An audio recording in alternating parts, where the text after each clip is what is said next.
जी।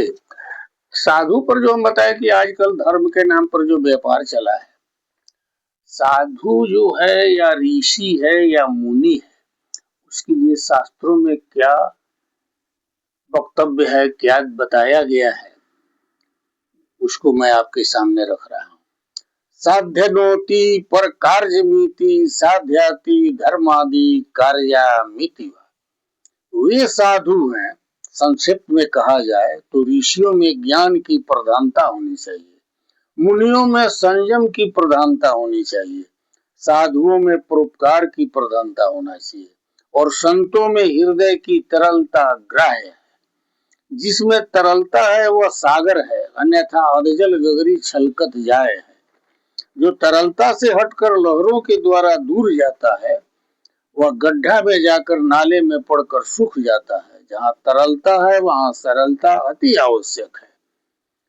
जितने भी आज तक हुए हैं ब्रह्मर्षि, देवर्षि, महर्षि, परमर्षि, कांडर्षि, सुतर्षि तथा राजर्षि, ये 7 ऋषियों की बात आती है।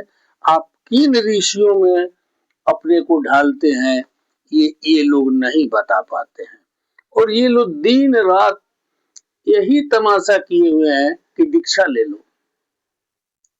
दक्षिणा दे दो। अरे दीक्षा का अर्थ तो समझो, दाढ़ी बढ़ा लेने से, पीला वस्त्र ओढ़ लेने से, लाल कपड़ा ढक लेने से तुम्हें ज्ञान की वृद्धि नहीं होगी। ये तो ठगने का एक आवरण है। तुम्हें समझना चाहिए कि दीक्षा जिसको दिया जाता है उसकी रक्षा करना दीक्षा देने वाले का धर्म है, यही उसका माने होता है।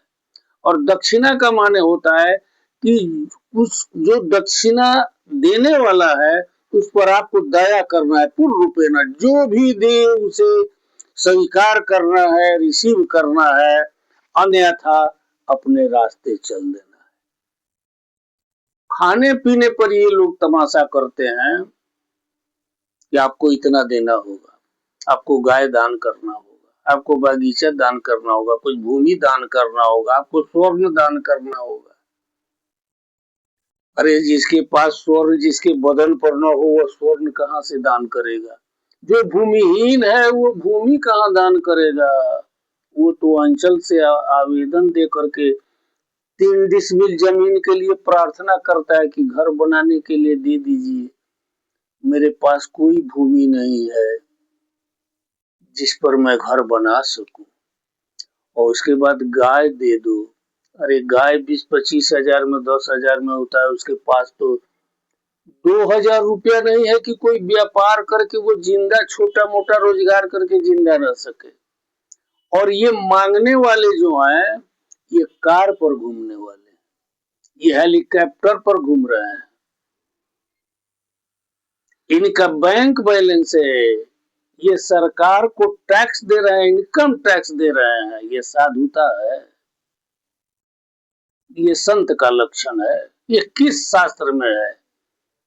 कमेंट में हमको बताएं। वाणी विराम दे।